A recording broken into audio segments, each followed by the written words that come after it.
Hello guys, कैसे हैं आप सब लोग। तो आज हम यहाँ पर बात करने वाले हैं अपने यूनिट नंबर 3 जो कि है मैग्नेटिक सर्किट और ट्रांसफार्मर।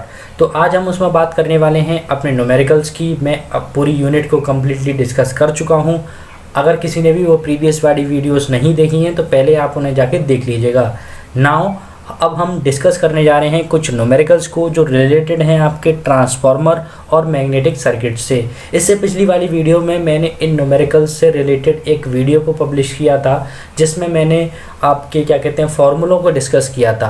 पूरे चैप्टर के पूरे यूनिट के मैंने आपको यहाँ पर फॉर्मूले डिस्कस किए थे और उन फॉर्मूलों की हेल्प से मैं अब इन सारे के सारे न्यूमेरिकल्स को सॉल्व करने वाला हूँ। तो अगर किसी ने वो वीडियो भी नहीं देखी है तो पहले आप जाके उसे देख लीजिए, देन आप इस पे आइएगा, तब आपको ज़्यादा अच्छे से समझ में आएगा।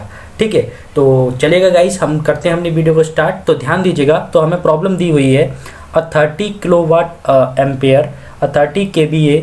ठीक है, एक 30 kVA सबसे पहले लिखा हुआ है 30 kVA। तो K का मतलब है किलो, VA का मतलब है वोल्ट एम्पेयर।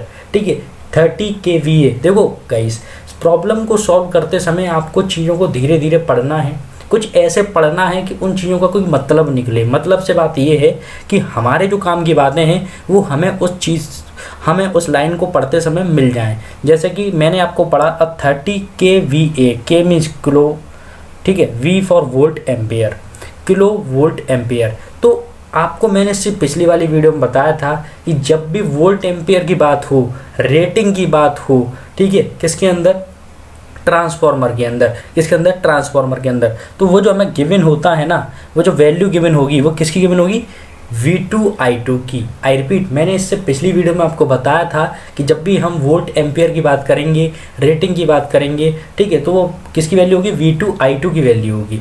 ठीक है, अच्छा आगे चलें तो 2000/200 वोल्ट। ठीक है, अब ये क्या किया मैंने, 2000/200 वोल्ट। ठीक है, इन्हें पहले बोला 30 kVA, 30 kVA means 30 kilo volt ampere, मतलब V2 I2 की वैल्यू दे दी हमें 30 किलो। ठीक है, 30 किलो।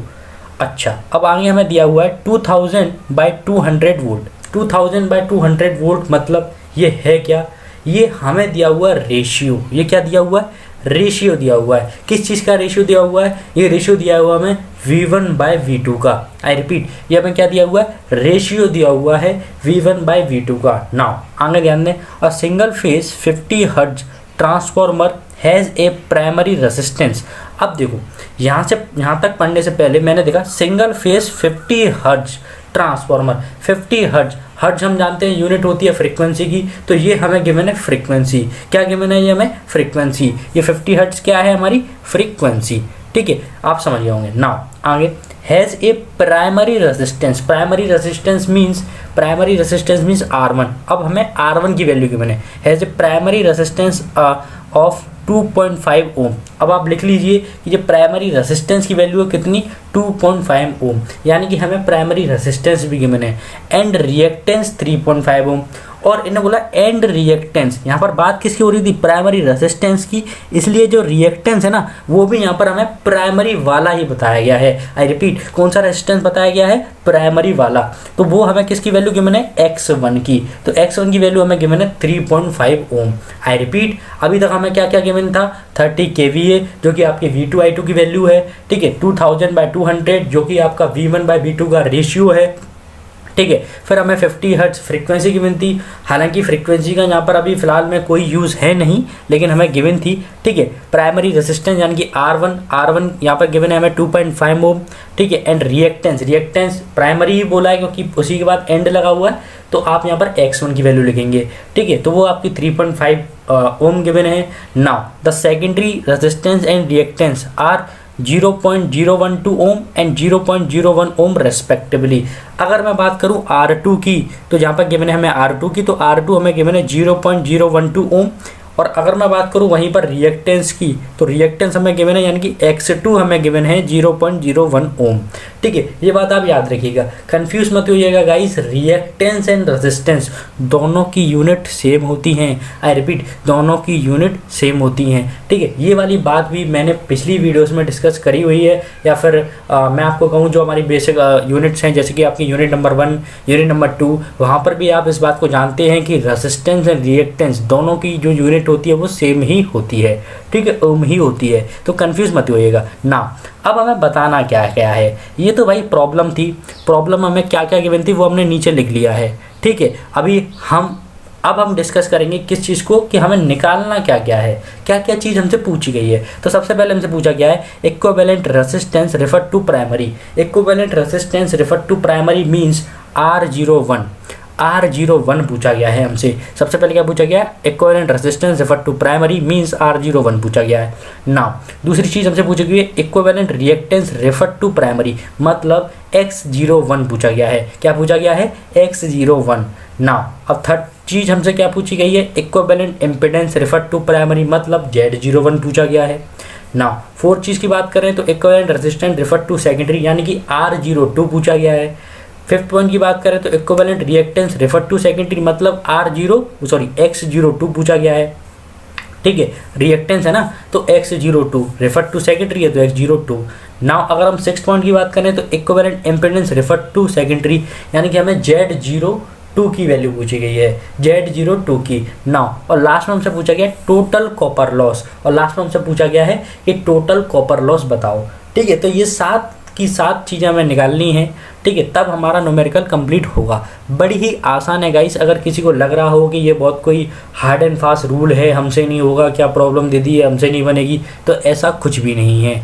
ठीक है, बहुत ही आसान और सिंपल सी न्यूमेरिकल्स हैं आपके मैग्नेटिक सर्किट और ट्रांसफार्मर के, जो कि आपसे बड़े ही आसानी तरीके से बनेंगे और एकदम हलवा पूड़ी की तरह न्यूमेरिकल है। कोई ज़्यादा माता बच्ची करने की ज़रूरत नहीं है। ठीक है, कोई आपको रॉकेट साइंस यहाँ पर यूज़ नहीं करनी है। ठीक है, तो ध्यान देने वाली बात है। अब जो भी चीज़ें मुझे गिवन थी, मतलब जो भी चीज़ें मेरे ऊपर बोली गई थी, वो मैंने यहाँ नीचे नोट डाउन करी हैं, मैंने यहाँ पर नोट डाउन करी हैं। आप इन सारी चीज़ों को अपनी नोटबुक, जहाँ पर भी आप सवाल सॉल्व करते हैं, आप नोट्स बनाते हैं, वहाँ पर नोट करिएगा। ठीक है, क्योंकि वरना विदाउट नोट करने के इस चीज़ का कोई भी फ़ायदा नहीं है। न्यूमेरिकल्स कभी भी देखने से या ऐसे बस रट लेने से समझ नहीं आते हैं, करने से आते हैं। ठीक है, अब ध्यान दें।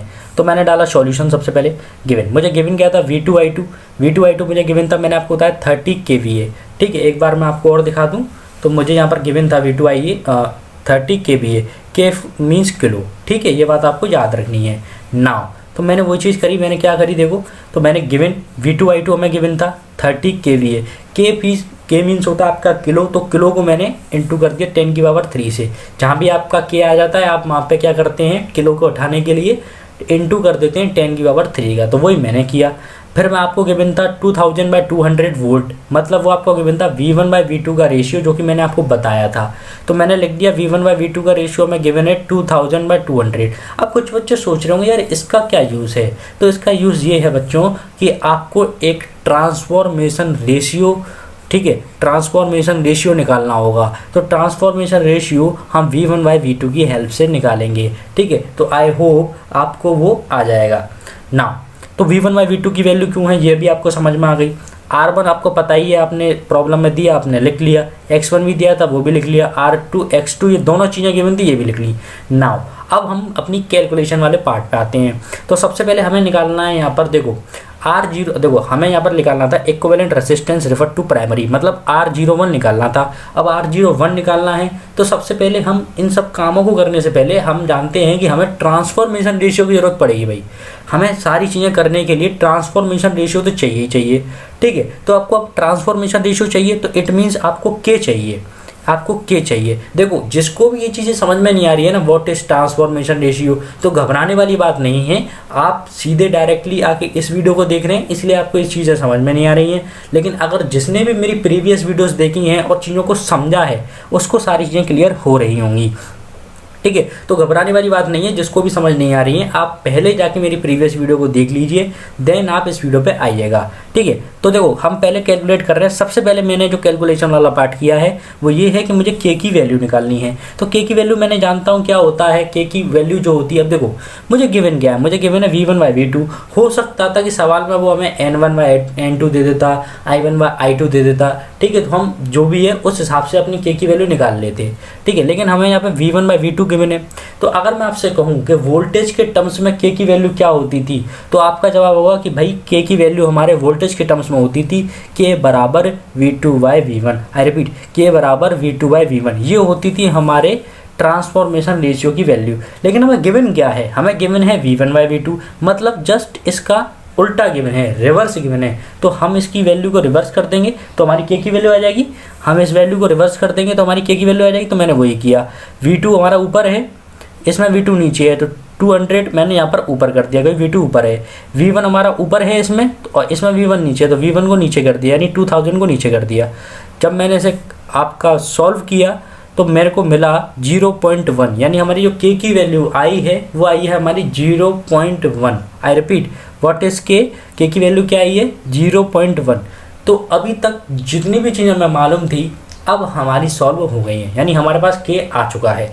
नाउ अब हम आगे बढ़ेंगे अपनी प्रॉब्लम को सॉल्व करने के लिए। तो अब हमें सबसे पहले निकालना है R01।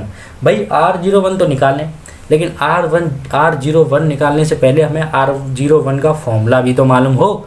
आई रिपीट, R01 निकालने से पहले हमें R01 का फॉर्मूला भी तो मालूम हो। तो कुछ बच्चों को अगर नहीं मालूम है तो वो ध्यान दें, यहाँ पर मैंने लिखा है। तो R01 का जो फॉर्मूला होता है वो होता है आपका R01 equals to R1 plus R2/k²। I repeat, R01 का जो फॉर्मूला होता है वो होता है R01 equals to R1 plus R2/k²। ठीक है, R1 की वैल्यू आपको गिवन ही थी, आपने रख दी 2.5 ओम, प्लस R2 की वैल्यू आपको गिवन थी कहाँ पे, यहाँ पर 0.012, तो वो भी आपने रख दी। आपको K की वैल्यू गिवन है ना, चाहिए क्या हमें k², तो K की वैल्यू रख के आपने उसका स्क्वायर कर दिया। जब मैंने इन दोनों चीज़ों को सॉल्व किया तो मेरे पास 2.5 तो एज इट इज़। जब मैंने इस पूरी चीज़ को सॉल्व किया तो मुझे मिला 1.2। आई रिपीट, मुझे क्या मिला 1.2। और जब मैंने 2.5 और 1.2 को ऐड किया तब मुझे आंसर में मिला 3.7 ओम। ठीक है, तो मुझे आंसर में क्या मिला 3.7 ओम आंसर। ठीक है, यानी मेरी R01 की जो वैल्यू है वो कितनी आई है 3.7 ओम आंसर। तो यही था, देखो गाइस कितना सिंपल था। हमने सबसे पहले वाला जो पार्ट है equivalent resistance refer to primary को सॉल्व कर लिया है। नाउ अब हम डिस्कस करने वाले हैं गाइस पार्ट नंबर 2, यानी कि जो हमसे चीज़ पूछी गई थी उस सेकंड वाले पार्ट के बारे में। सेकंड पार्ट में पूछा गया था equivalent reactance of the transformer refer to primary. हमें इस केस में रिएक्टेंस पूछा गया था, रिएक्टेंस वो भी रेफर टू प्राइमरी, मतलब X01। तो X01 का सबसे पहले हमें फॉर्मूला मालूम होना चाहिए। तो X01 बराबर होता है आपका x1 प्लस x2/k²। अब हमारे पास x1 है, जी हाँ बिल्कुल है, ऊपर हमें गिवन है तो x1 की वैल्यू हमने यहाँ रख दी। x2 गिवन है, जी हाँ ये भी बिल्कुल गिवन है, तो x2 की वैल्यू ये रही, तो वो भी आपने यहाँ रख दी। नाउ k² है, बिल्कुल है, k की वैल्यू है, इसका स्क्वायर करते हैं तो वो रख दी। जब मैंने इन दोनों चीज़ों को सॉल्व किया तो मेरे पास आया 3.5 प्लस 1। जब मैंने इसको पूरा सॉल्व किया तो यहाँ आया 1। जब मैंने 1 को और 3.5 को ऐड किया तो मेरा आंसर आया 4.5 ओम आंसर। ठीक है, यानी मेरी X01 की वैल्यू कितनी आई 4.5 ओम। ठीक है, तो आई होप आपको ये क्लियर हुआ होगा। ठीक है, बहुत ही आसान न्यूमेरिकल है। आप देख रहे हैं कोई भी ऐसी कैलकुलेशन नहीं है, या फिर मैंने अभी तक कोई भी ऐसी कोई रूल या फिर कोई ऐसी चीज़ नहीं बताई है जिससे आपको ये सॉल्व ना होने में दिक्कत हो। ठीक है, नाउ अब हम बात करने वाले हैं पार्ट नंबर 3 की। ठीक है, तो हमसे तीसरी चीज़ हमारी प्रॉब्लम में पूछी गई थी, वो है हमारे equivalent impedance of the transformer refer to primary. मतलब हमसे पूछा गया था आपके पार्ट नंबर 3 में Z01। तो हमारा जो Z01 है वो बराबर होता है, Z01 बराबर होता है अंडर रूट में R01 के होल स्क्वायर प्लस X01 के होल स्क्वायर के। क्या आपके पास R01 की वैल्यू है? जी हाँ बिल्कुल है, अभी हमने पीछे निकाली थी। तो हमने R01 की पीछे वैल्यू निकाली थी 3.7, गिवन नहीं थी हमें, हमने आंसर में निकाली थी। ठीक है, तो हमने R01 की वैल्यू निकाली थी 3.07, R01 की वैल्यू निकाली थी 3.7, तो वो हमने यहाँ रखी और उसका होल स्क्वायर कर दिया, प्लस हमने x01 की भी वैल्यू निकाली थी 4.5 ओम, तो वो भी हमने यहाँ 4.5 रख दिया और स्क्वायर कर दिया, और ये दोनों चीज़ें हमारी किस में है, अंडर रूट में है। ठीक है, जब मैंने इस पूरे अंडर रूट को सॉल्व किया तो मुझे मिला Z01 बराबर 5.826 ओम। आई रिपीट, मुझे मिला Z01 बराबर 5.826 ओम आंसर। तो मेरा Z01 भी आ गया। नाउ अब हमने R01, X01, Z01 को निकाल लिया है। Now we have to calculate R02, X02, Z02। ठीक है, तो हम स्टार्ट करते हैं। तो सबसे पहले हम बात करेंगे R02 की। आई रिपीट, हम किसकी बात करेंगे, R02 की। तो देखो, ध्यान देने वाली बात ये है कि equivalent resistance of the transformer refer to secondary. अब हमें क्या निकालना है, R02। तो R02, अब यहाँ पर फॉर्मूले आपके चेंज होंगे, ये आपको याद होना चाहिए। तो R02 बराबर आपका होता है K² R1 plus R2। I repeat, R02 बराबर क्या होता है, K² R1 प्लस R2। ये है आपका R02। तो बहुत R01 का क्या फॉर्मूला होता था वो भी आपको याद रखना है, और R02 का क्या फॉर्मूला होता है आपको ये भी याद रखना है। 01 और 02 में दोनों में डिफरेंस है। ठीक है, तो याद रखें। तो R01 मेरा बराबर होता है, सॉरी R02 मेरा बराबर होता है K² R1 प्लस R2 के। ठीक है, तो देखो, अब मेरे पास K² की वैल्यू है नहीं, K की नहीं है, K² की नहीं है, K की है, तो मैं K की रख के उसका स्क्वायर कर दूंगा। नाउ R1 की वैल्यू है, जी हाँ बिल्कुल है 2.5, तो मैंने वो रख दी, प्लस R2 की वैल्यू है वो भी है, तो वो भी रख दी। जब मैंने इस पूरी ब्रैकेट को सॉल्व किया, मैंने जब इसको पूरे को सॉल्व किया तो मेरे को मिला 0.025 प्लस ये वाली चीज़ एज इट इज़। ठीक है, जब मैंने दोनों को ऐड कर दिया तो मेरे पास आया 0.037 ओम आंसर। आई रिपीट, तो मेरे पास R02 की वैल्यू आती है 0.037 ओम। ठीक है, तो देखिए ये कितना आसान है। ऐसे ही आप सारे के सारे न्यूमेरिकल जो भी मैं यहाँ पर कराऊंगा आप उन्हें ऐसे के ऐसे ही बना लेंगे, आपको कैलकुलेटर उठाने की भी ज़रूरत नहीं है। ठीक है, बहुत ही आसान है ये। आगे ध्यान दें, equivalent reactance of the transformer refer to secondary. Now अब हमें फाइंड करना है X02। तो क्या होता है X02, तो X02 बराबर होता है X2 प्लस X1 K² के। नाउ हमारे पास X2 की वैल्यू है तो हमने यहाँ पर X2 की वैल्यू रख दी। नाउ अब हमारे पास X1 की वैल्यू है तो X1 की वैल्यू भी रख दी। ये X1 की वैल्यू मैंने इधर रखी है 3.5। ठीक है, नाउ K² की स्क्वायर की, तो K की वैल्यू थी, K की वैल्यू रखकर हमने उसका स्क्वायर कर दिया। जब हमने इस पूरी वैल्यू को सॉल्व किया तो आपका आता है 0.035, और जब 0.01 एज इट इज उतार दिया। जब दोनों को ऐड किया तो मैंने देखा कि मेरा आंसर आता है 0.045 ओम, यानी कि X02 की जो वैल्यू आती है वो आपकी आती है 0.045 ओम आंसर। तो ये वैल्यू थी आपकी किसकी, X02 की। Now we have to find Z02।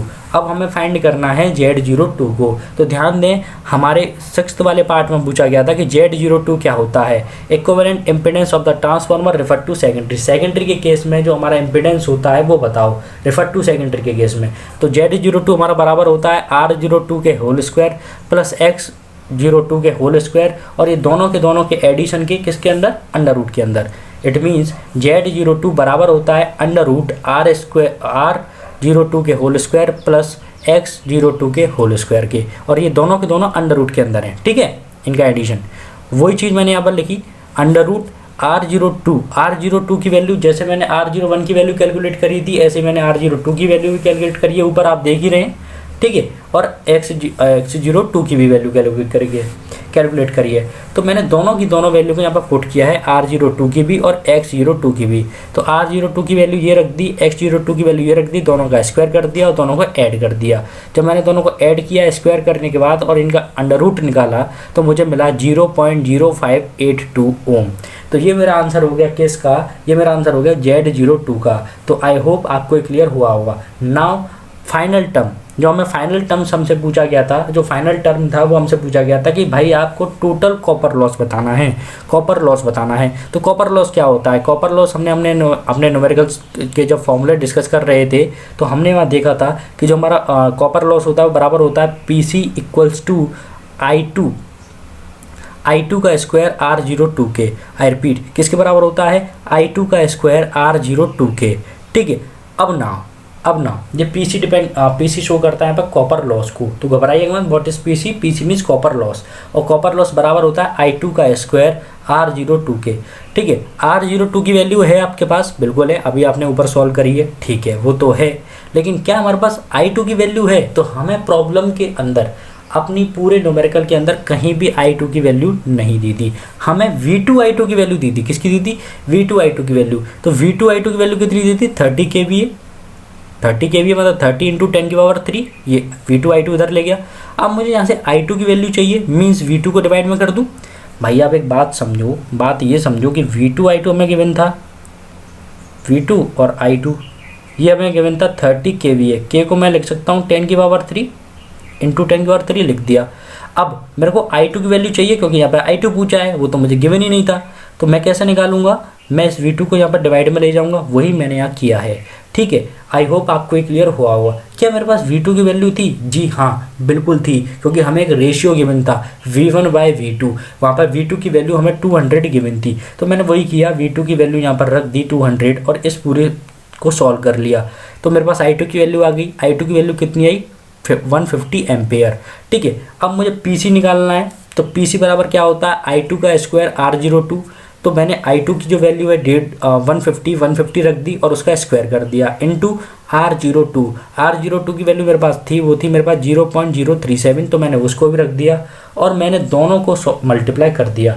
मैंने जब मल्टीप्लाई किया तो मेरे पास आया 832.5 वॉट। आई रिपीट, मेरे पास क्या आया? 832.5 वॉट। आई थिंक ये आंसर मुझे थोड़ा सा गलत लग रहा है, क्योंकि ये किलो में होना चाहिए। ठीक है, ये किलो में होना चाहिए। नो, ठीक है, बिल्कुल ठीक है, क्योंकि ये 0.037 है, सॉरी। ठीक है, तो ये वॉट में ही है, टेंशन ना लें, ये बिल्कुल ठीक है ये आंसर। तो 150 का स्क्वायर इंटू 0.037 बराबर होता है हमारे 832.5 वॉट के। वॉट मतलब total copper loss. Total copper loss कितना हुआ? ठीक है, तो वो हमारा इतना हुआ। टोटल कॉपर लॉस कितना हुआ? 832.5 वॉट। ये हमारा आंसर। तो आई होप जितने भी टर्म्स यहाँ पर पूछे गए थे मैंने सबको निकाला है, तो आपको सारे के सारे टर्म्स यहाँ पर समझ में आए होंगे। तो आज की वीडियो में इतना ही गाइस, जल्द मिलते हैं नेक्स्ट वीडियो में एक दूसरे न्यूमेरिकल के साथ। तब तक के लिए थैंक यू।